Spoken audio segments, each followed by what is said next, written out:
NCP থেকে পদত্যাগ করেছেন দলটির জ্যেষ্ঠ যুগ্ম সদস্য সচিব তাসনিম জারা। শনিবার তিনি পদত্যাগের ঘোষণা দেন।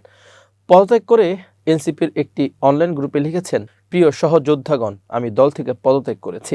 গত 1.5 বছরে আপনাদের থেকে অনেক কিছু শিখেছি, সেজন্য আন্তরিক কৃতজ্ঞতা। আপনাদের জন্য শুভকামনা রইল। এদিকে শনিবার রাতে নিজের ভেরিফাইড ফেসবুক পেজে একটি পোস্ট দেন তিনি। ওই পোস্টে যারা বলেন, প্রিয় খিলগাঁও, সবুজবাগ ও মুগদাবাসী, আমি আপনাদের ঘরের মেয়ে। খিলগাঁওয়েই আমার জন্ম ও বেড়ে ওঠা। আমার স্বপ্ন ছিল একটি রাজনৈতিক দলের প্ল্যাটফর্ম থেকে সংসদে গিয়ে আমার এলাকার মানুষের ও দেশের সেবা করা। তবে বাস্তবিক প্রেক্ষাপটের কারণে আমি কোনো নির্দিষ্ট দল বা জোটের প্রার্থী হিসেবে নির্বাচনে অংশগ্রহণ না করার সিদ্ধান্ত নিয়েছি।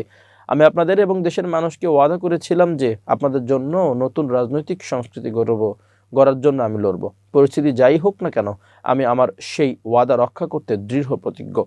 তাই এই নির্বাচনে স্বতন্ত্র প্রার্থী হিসেবে ঢাকা 9 থেকে অংশগ্রহণ করব। তিনি বলেন, একটা দলের প্রার্থী হলে সেই দলের স্থানীয় অফিস থাকে, সুসংগঠিত কর্মী বাহিনী থাকে, সরকার ও প্রশাসনের সাথে নিরাপত্তা বা অন্যান্য বিষয়ে আপত্তি ও শঙ্কা নিয়ে কথা বলার সুযোগ থাকে। তবে আমি যেহেতু কোনো দলের সাথে থাকছি না, তাই আমার সেসব কিছুই থাকবে না। এদিকে তাসনিম জারার এনসিপি ছাড়ার পেছনে কি কারণ রয়েছে তা নিয়ে নানাজনের নানা মত রয়েছে।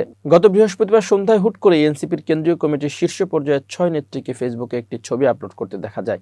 জামাতের সঙ্গে আসন সমঝোতার আলোচনার মধ্যে যে ছবি জন্ম দেয় আগ্রহের। জানা গেছে, সম্প্রতি দলটির আহ্বায়ক নাহিদ ইসলামের বাসায় এক বৈঠকে অংশ নেন এই 6 নেত্রী।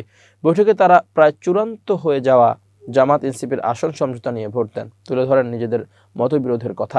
একটি সূত্র জানিয়েছে, নারী নেত্রীদের শীর্ষ পর্যায়ের কয়েকজন জামাতের সঙ্গে জোটের বিষয়ে সরাসরি বিরোধিতা করেছেন। বৈঠকে তারা জামাতের সঙ্গে জোট হলে একযোগে এনসিপি থেকে পদত্যাগের হুমকি দেন।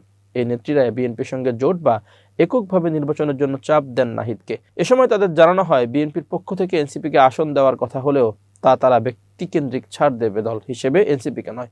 এমন প্রেক্ষাপটে ও মাঠ পরিস্থিতি বিবেচনায় দলীয় নির্বাহী পরিষদের সংখ্যাগরিষ্ঠদের মতামতের ভিত্তিতে জামাতের সঙ্গে জোটের বিষয়টি ফের ব্যক্ত করা হয়। তবে উপস্থিত এই নেত্রীরা কোনোভাবেই জামাতের সঙ্গে সমঝোতার বিষয়টি মানতে চাননি। জানা গেছে, জামাতের সঙ্গে সমঝোতার প্রায় চূড়ান্ত সিদ্ধান্ত থেকে সরে আসার জন্য দলের ভেতর থেকে নেতাদের একাংশ সরাসরি আহ্বায়ক নাহিদের উপর চাপ অব্যাহত রেখেছেন এবং তারা পদত্যাগের হুমকিকে আলোচনার জন্য ব্যবহার করছেন। শুধু এই 6 নেত্রী নন, এনসিপির একটি অংশ জামাতের সঙ্গে সম্ভাব্য জোট নিয়ে নেতিবাচক বার্তা দিচ্ছে এবং তারা কোনোভাবেই চান না এই জোট হোক। তবে বিভিন্ন মৌলিক বিষয় ও নির্বাচনী কৌশল হিসেবে জামাতের সঙ্গে এই জোট অনেকটাই নিশ্চিত।